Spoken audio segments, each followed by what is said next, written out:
Hi there everyone, my name is Zach and welcome to my channel. Amongst other things, I'm a reenactor and a jouster, and today I want to talk to you about some exciting news.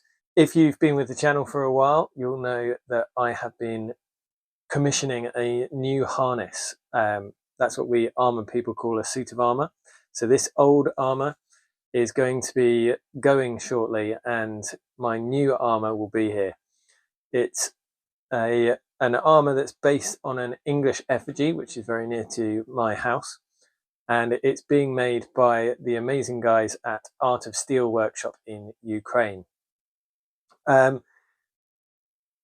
just had some news that it is finished, that it is all packaged up, and that it is going to be making its way to me very shortly. And I just wanted to talk about that a little bit before it arrives, because one of the things that a lot of people have asked me over the course of this whole process is, how do I feel about it coming from somewhere where I've never had a fitting? And that certainly, could be a worry.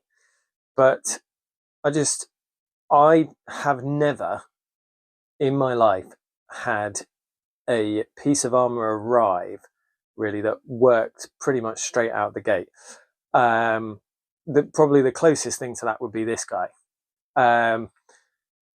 This helmet was made by Will West of Dragon Armory. Used to be English Plate Armory, but he's changed his armory name, so you can find him at Dragon Armory. The thing about armor is that it never quite, you pretty much always need to make some changes, and it might not be changes to the armor, but changes to the way that you wear it. So yes, the fabrication stage of this new harness is finished, and it's going to be with me very, very shortly. But there's still going to be a lot of tweaking and working things out to get it working. So the this series, as it were, in some ways it's almost finished, but also in other ways it's very much just beginning. Some examples could include things like point placement. So if you don't know much about armor, 15th century European armor is often pointed or tied to garments underneath, or sometimes mail underneath the metal plates. And these points are very important to holding the armor onto the body. It's a combination of points and straps generally in the late 15th century, although you do see some pins with a staple with a metal pin going through. But this particular harness is mostly points and straps. And just working with those, finding where the best placement for the points on this particular harness is going to be a bit of work. And then that will also change how it works with the mail as well. I've said in a previous video about how I recently wore my current harness without the male standard, and it ended up rubbing my shoulders absolutely raw, and I completely didn't expect it. But it's that sort of thing that you just need to make tweaks, make changes. You'll see another video on my channel where my gauntlets that I'd had for quite a long time, and again have been made by an armourer friend of mine in the UK with many fittings, but I made some changes to them and I modified them to work better for me in what I needed to do. So yeah, I'm really excited to say that this armor is finished and it's on its way. But also I'm really excited to know that this isn't the end, that there are going to be other projects and other things that I need to do to get this armor working well. So I'm hoping by the end of this year, or this coming year, 2023, my harness will be with me, finished, and I will be working with it, it will be working well. A few things that I'm quite interested in how they're going to work is, for example, the spaulders. Now, the spaulders are quite big. That's the shoulder protection. They're quite big and they go up the neck to a certain extent. Now, in the effigy that I'm having reproduced, there's no male standard underneath.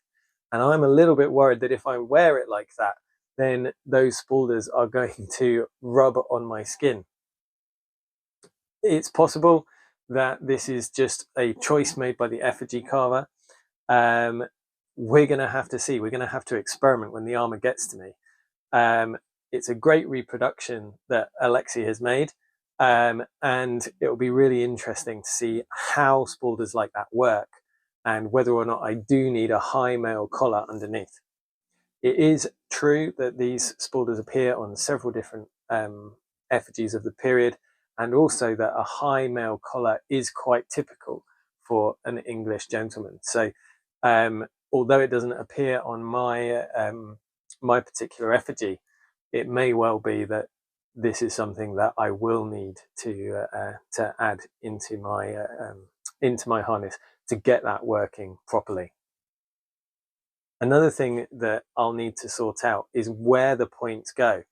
Points placement can be really, really important on how something moves, how it works, and how it interacts with the other parts of the armor. One mistake that a lot of people will have is that they will point the leg armor too far to the front of their body. Leg armor, in my experience, works far better being pointed from the side of the hip, so it's not pulling you forwards. The weight isn't pulling you down and forwards, it's pulling outwards against each other's weight, and it balances the weight far better. So I've already worn this leg armor once and it works well like that, but it will be interesting to see where the points need to be on my shoulders. And also the unlike my current armor, which all points from the shoulder, the new armor has got a split vambrace, that's lower arm armor, and spaulders, which is the upper arm armor. So I'm going to need to find a good placement for the attachment of the lower arm armor onto my arming doublet. Another thing that it's worth pointing out as well is that this armor is not fully completed. It's completed up to a point. So far, the cuirass, arms and legs are all completed, but that obviously leaves my head unprotected. Now I do have my sallet and bever, which are made by Roman Tereshchenko, and I will be wearing these with my harness to start out with. But the effigy that it is based on does also have a grand bassinet, which the guy is lying on.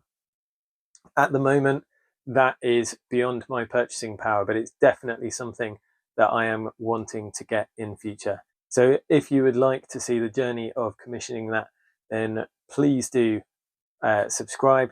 And if you want to help me out on that journey, please do consider heading over to my Patreon and becoming a patron. All of these things I'm really excited to be getting on with and getting this armor working for me. So if you're interested in that sort of thing too, please do like, share, subscribe, and yeah, we'll go through this little journey together. Cash and I would really like to thank you for watching this far into the video. Either you really liked it and you stayed this long, you really disagreed with most of the stuff in it and now you're very angry and typing a comment, or maybe you've just left a playlist playing and it's cropped up. If it's the first one, please do feel free to leave a like and or share, and if you haven't already, then subscribe. Thank you very much to my patrons for all of the support, and you can find a link to that and to my merch shop in the description down below. Thank you very much. Cash doesn't actually mind either way. I don't think she knows too much about YouTube. Here you go.